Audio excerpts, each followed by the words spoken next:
Okay, 감사합니다. So happy to be back in Seoul. This is the second time Chosun has invited me here, and I always enjoy what feels like a really vibrant city. And so happy to talk to you today about innovation and growth in a creative culture.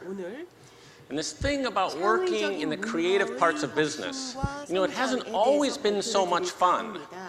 Back when I started my career in a creative business, it felt like we had to sit over at the kids' table. That the serious business of a company was happening somewhere else. And we were doing this thing that one of my Asian clients used to call optional fun. Right? We were just doing this little bit that gets added right at the end of a product, maybe. But that was a long time ago. That was almost 3 decades ago, and now, thankfully, it has changed so much, and it feels to me today, and I travel all over the world, and it feels to me today, I put that the wrong way, didn't I? It feels to me today like there's creativity all the way up to and including the boardroom. That companies realize that this is how they're going to succeed. In fact, this is how they're going to survive in 20th century enterprise, is to bring out the creativity of their team. And I was so pleased to see last time I was here in Seoul, I sat just a few rows back and saw President Park Geun-hye and talking about building a creative economy here in Korea, right? And so we're not talking now just about optional fun off at the side, and not even just in the conference rooms and boardrooms. We're talking about creativity contributing to a nation's economic growth, right? And so it's now critically important that we all try to be at our creative best, and that we as leaders try to nurture the creativity in our teams. So I have just two themes, two ideas about how you can bring out your own creativity, or how you can nurture the creativity in the people around you. And both of the themes are not just about helping you feel better about your work, it's about contributing to economic growth. And so here's the first one.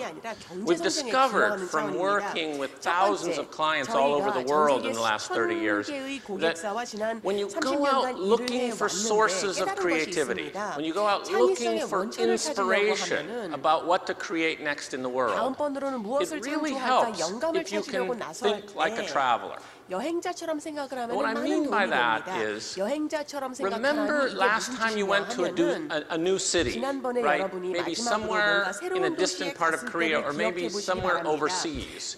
Your brain is on high alert. You notice everything around you.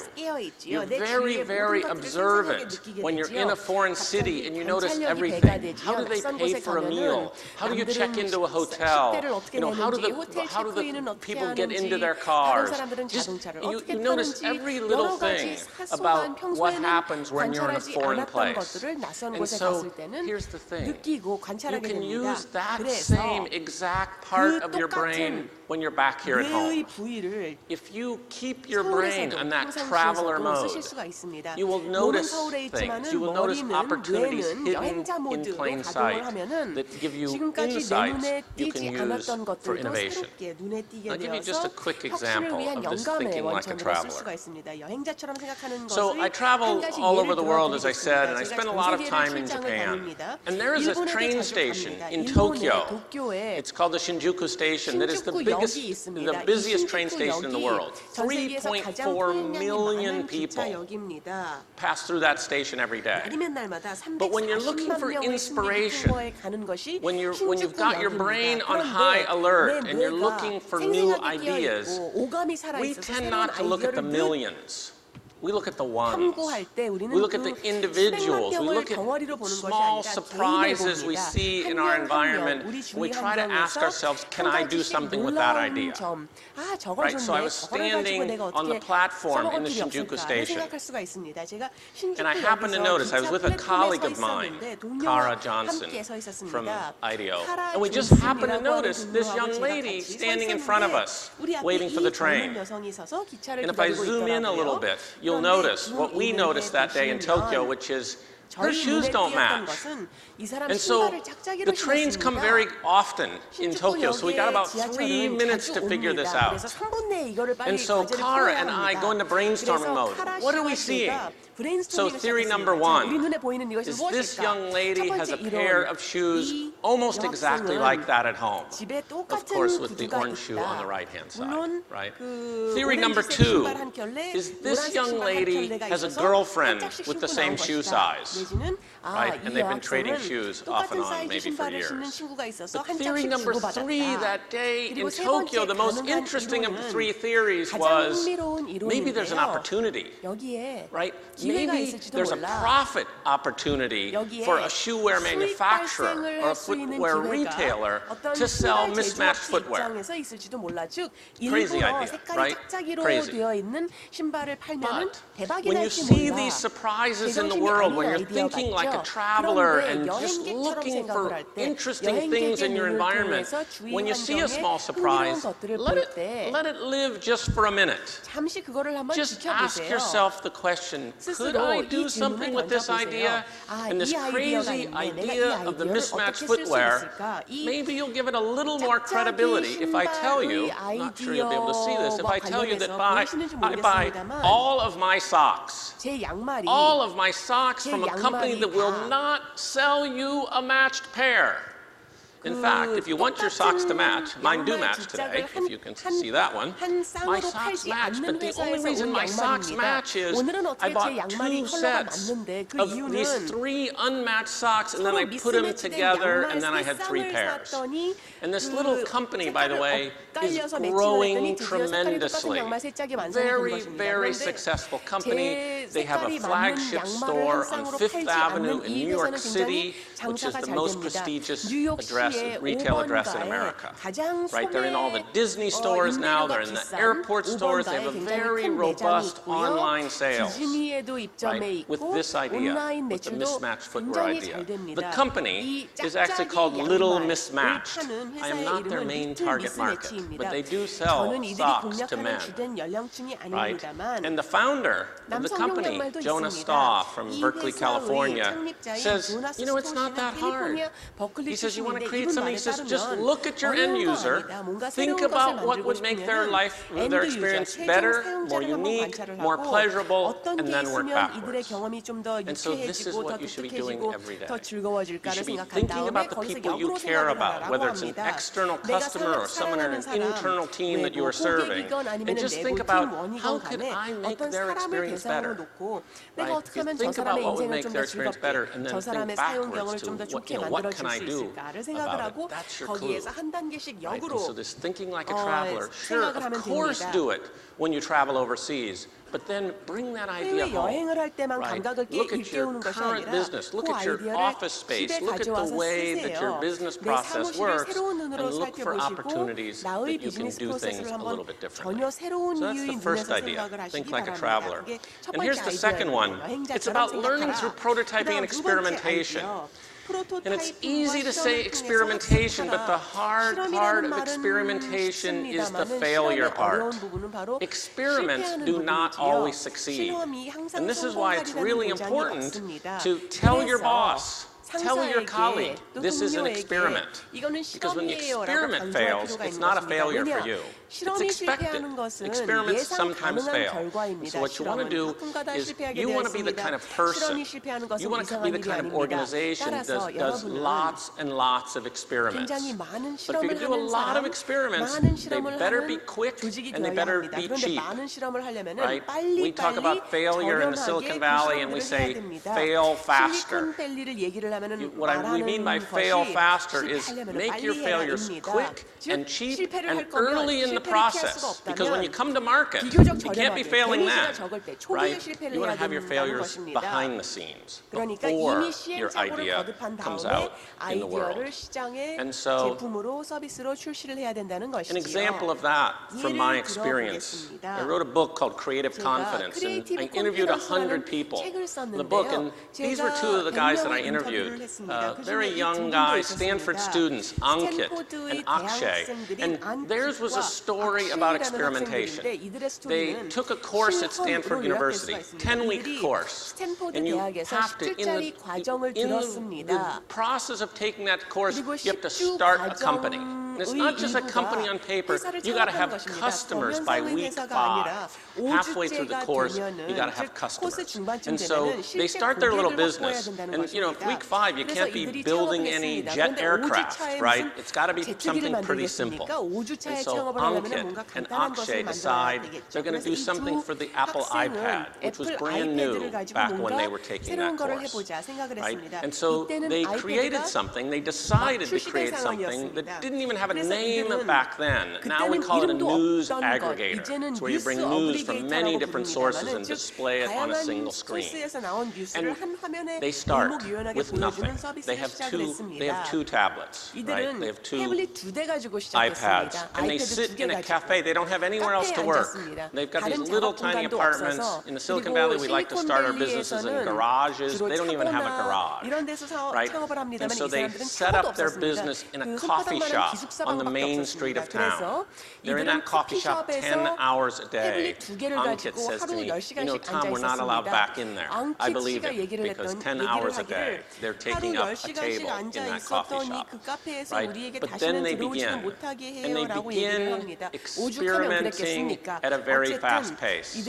On day 1, they have nothing, right? But by day 2 and day 3 and day 4, they start to make the first ugly prototypes of the software tool that they will create, the app that they will create. And luckily for them, 2 very shy guys who don't really like talking to people, but they have this new toy, this new electronic gadget that most people still haven't seen at the time. And so people would come up to them and ask them questions. Say, is that an iPad? And they would say, why, yes it is. Would you like to look at it? And they would show them this tool with their software running on it. And the feedback at first was terrible, right? After a week of working on their rough prototype of the software, most people said something like, well, this sucks, right? They thought that their software was awful. But it wasn't bad software, it was just a prototype. And so they kept at it. And what they would do as their software got better and better is they would hand it to a customer, a prospective customer, right? Because they're in a cafe surrounded by people reading the news, right? They would hand it to somebody and they would watch how they used the software. And what they told me was, once they really got started, they were making 100 changes to the software a day. They would show it to a customer, watch how they pressed a button. They would change the shape of a button. Watch where their eyes went, and they would change the position of instructions, right? 100 times a day, they would make changes. So that by week 5, when they had to release it, when they had to start trying to get customers, by week 5, they had gone through more than 1,000 prototypes of their new software. Each time getting input from customers, right? And so they're making it better and better and better. And yes, it was ugly, and yes, it was awkward at first, but because they listened to customers every day, they made it better every day. And then week 5, they released their product. The product is called Pulse News. And sure enough, they got customers. No revenue yet, because the product is free, right? But they got customers. And so they're so happy. They got 5 customers, and they got 10 customers. They got 100 customers. And then, while they're still students at Stanford, just think what this would feel like. While they're still students at Stanford, Steve Jobs, who was still alive at the time, held up an Apple iPad at the Worldwide Developers Conference, and it had their software running on it. And suddenly, Ankit and Akshay had 30 million customers, right? So I sent this story off to my editor in New York City, right, when I was writing my book. And when you send off the manuscript of your book, you're not allowed to make any changes. You are done. The editor doesn't want you to make any changes. But I called my editor one day because I'd been reading the news that morning. I read the news now on Pulse News. I was reading the news and found out that that day, this little tiny company, Pulse News, run by these 2 young smart guys was acquired by a larger company called LinkedIn for $90 million. Right? And Ankit and Akshay would tell you today that the key to their success was two things. That they started from the very first day of the company listening to customers. Ankit said, by the way, back when he was living in India, he said, yes, I had a company where we never talked to the customers, and as a result, we never had a customer either. So we had to shut it down. But this company, two things. One, they started talking to customers from the very first day, and two, they did many experiments. They did many prototypes so that when they did get to market in week 5, they had made their product better thousands of times. So it's this idea of experimentation, of prototyping, of learning from each one, knowing that some of the feedback you get will be negative, but taking that negative feedback and making your idea better. And so if you're doing lots of prototypes, you have to find a way to do yours quicker and cheaper than others do. And so here would be an example of that. My company, Idea, we do all kinds of designs, but one fun thing that we do is we make smartphone apps, and we collaborate a lot with a group called Sesame3 that I hope you have it here in Korea as well. It's an education company for very small children.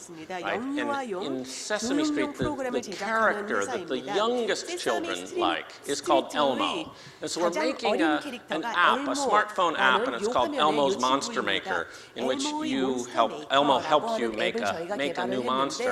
And our team has an idea that they believe in. And their idea is about making Elmo dance. You'll touch Elmo on his nose and some music will play and Elmo will dance around. And you know what that's like, right? When you have an idea that you believe in, but other people don't yet. And that's where we were. We believed in this idea. But our partners at Sesame3, they weren't so sure. So the meeting is coming up. It's 9 a.m. on Monday morning in California, where I work. And at 10 a.m. we've got the conference call with Sesame3. And our team believes if we're going to sell this idea, we got to sell it today. Right? And so there's a deadline. Right? We've got 1 hour until the meeting. And so what do when you only have 1 hour? Well, if you're clever enough, if you practiced enough, maybe you can make a prototype in an hour. And that prototype will help tell your story, will help your idea succeed. And so that's what we do. Actually, less than an hour. It took about 45 minutes. We created this simple little prototype. And you can't get Elmo in an hour. Elmo requires a professional puppeteer and a green screen behind him. Elmo's very, he's really important, and you've got to treat Elmo very nicely. We don't have Elmo, we've got Adam. And so here's Adam playing the role of Elmo. And you touch Adam on his nose, and Adam dances just the way we want Elmo to dance. Right? And so the prototype is not perfect. They never are perfect. You have to squint a little bit to imagine that Adam is really Elmo, right? But it was just enough. It was just enough to illustrate our point, to make this little simple prototype so that in the meeting, 1 hour later, in the meeting with Sesame3, we got to a yes, right? Which is all we were looking. We didn't think this was the final design. We're just trying to get to a yes. Just like many times you've got an idea and you're trying to get a yes. And after they said yes, we waited until afterwards. We wouldn't have shown them otherwise. After they agreed to our idea, then we explained that there's no app here. There's no software in this picture. There's not even a smartphone in this picture. What there is a piece of cardboard with a hole cut in it and Adam standing behind it. But here's the thing. So we did this ugly little prototype in 45 minutes. That's Colita, Adam's colleague, taking the video on the webcam on her computer. Here's the thing about prototyping and experimentation. If you can get to yes in 1 hour, you shouldn't spend the second hour. You shouldn't spend a day doing that prototype if you can get yes to yes in an hour. And so that's the essence of this prototyping experimentation is figure out a way to do it quicker. Figure out a way to do it so quickly and so cheaply that you can afford to do lots of prototypes like Ankit and Akshay did.